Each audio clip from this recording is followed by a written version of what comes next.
دنیا کے مشہور مجسمہ ساز مائیکل اینجلو سے کسی نے پوچھا کہ تم اتنے خوبصورت فن پارے کیسے بنا لیتے ہو؟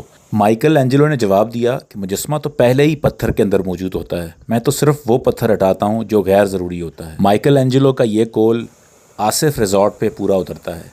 میں آصف صاحب کو ذاتی طور پہ تو نہیں جانتا، ان سے میرا غائبانہ تعارف ہے، لیکن یہ جھرنے، یہ جنگل، یہ کس، یہ آبشاریں اور یہ پتھر یہاں پر سینکڑوں سال سے پڑے تھے، اور میرا یہ گاؤں ہے اور میں یہاں پہ کئی دفعہ آیا ہوں، لیکن اس مجسمے کو تراشنے میں آصف صاحب مائیکل اینجلو ہی لگے ہیں مجھے۔ یہ جگہ ہے پلندری میں، اور پلندری ہے راولپنڈی سے 100 کلومیٹر آگے، اور اگر آپ پلندری سے تراڑکھل کی طرف جائیں تو یہ کوئی 4 کلومیٹر کے بعد یہ جگہ آتی ہے، اور یہ جھرنے اور یہ پانی اور یہ آبشاریں آتی ہیں کنکڈی اور ڈنا ناگیشر کے پہاڑوں سے، اور اس کو سمیٹا ہے آصف صاحب نے اپنے اس ریزورٹ میں۔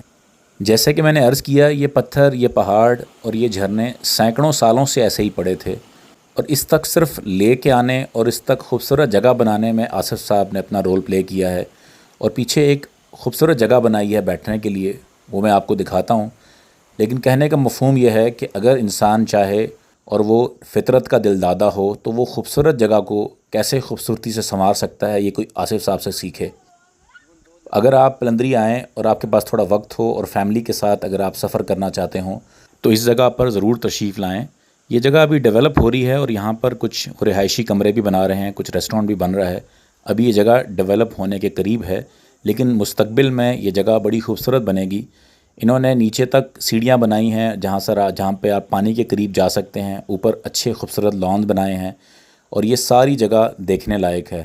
آپ کے لیے حاضر ہے آصف صاحب کے ہاتھوں کا تراشا ہوا مجسمہ۔